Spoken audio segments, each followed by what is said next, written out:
कहा जा रहा है। हमारा लोकतांत्रिक देश है, तो प्रोटेस्ट आप नहीं चाहते कि ना हो? आप क्या चाहते हैं? मतलब आप चाहते हैं हमारे देश में कोई प्रोटेस्ट ना हो? अरे भाई, लोकतांत्रिक समाज है, हर किसी को अपनी बात कहने का अधिकार है। मुझसे क्या पूछ रहे हैं आप, वो बताइए। सर, आपके हिसाब से सर जो भी संशोधन बिल पेश किया गया और पास किया गया, मैंने शायद पहले ही कह दिया है, जो आपने देखा होगा कि मैं थोड़े समय के लिए, मेरे पास उत्तर प्रदेश में जब मैं मंत्री था तो वक्फ विभाग भी था जी। सारे मतलब पूरे वक्त उन्हीं लोगों से मिलना होता था जिनके मुकदमे चल रहे थे आपस में, चूंकि प्रॉपर्टी का मामला है और पुराना फैसला है कि वक्फ काहे के लिए है। मैं आपसे पूछ रहा हूं, वक्फ काहे के लिए? मैं अपनी प्रॉपर्टी को कहता हूं कि ये अब मेरी प्रॉपर्टी नहीं है, ये प्रभु की, अल्लाह की प्रॉपर्टी। तो अल्लाह की प्रॉपर्टी का इस्तेमाल किसके लिए किस कामों के लिए होना चाहिए? आपसे पूछ रहा हूं, किस काम के लिए होना चाहिए? धर्मार्थ के लिए, जन कल्याण के लिए, गरीब आदमी को फायदा पहुंचाने के लिए। पटना में कितने वक्फ हैं?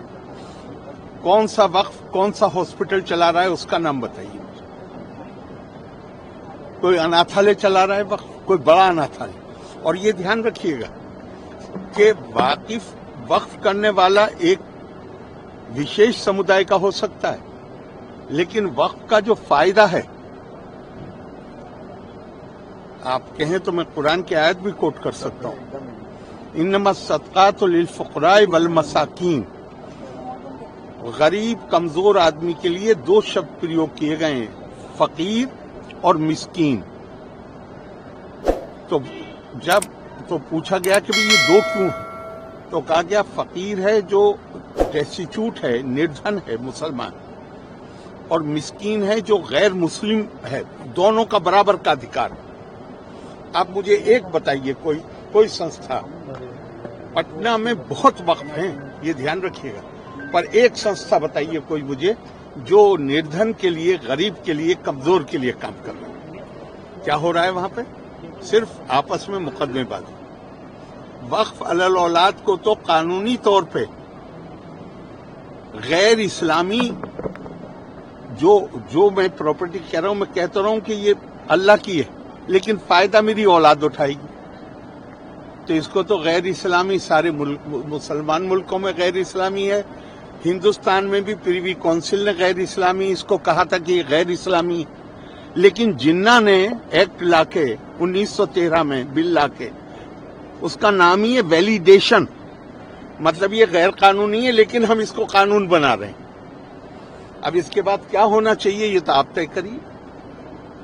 बहुत ज्यादा सुधार की जरूरत है और मैं मानता हूं कि ये जो बिल पास हुआ है, जो अब कानून बन गया या बन जाएगा, ये उस दिशा में बड़ा ठोस कदम। फायदेमंद होगा सर, जो लगातार विरोध कर रहे हैं, चैलेंज करने की भी बात हो रही है, सुप्रीम कोर्ट में जाएंगे। मैं दूसरों की बात नहीं कर सकता, मैं अपनी बात कर सकता हूँ। ठीक है। मेरा काम ये नहीं है कि मैं किसी नेता के ऊपर कमेंट करूं, लेकिन कल मैंने एक बात कही थी, मेरे पास वक्फ मंत्रालय रहा है उत्तर प्रदेश में कुछ दिन, मैंने सिवाय मुकदमेबाजी के कुछ नहीं देखा।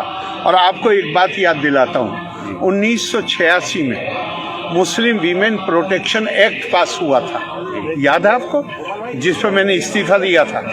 उसमें कहा गया था कि अगर तलाकशुदा महिला को देखने वाला कोई नहीं है तो उसको वक्फ बोर्ड से माहाना भत्ता दिलवाया जाएगा।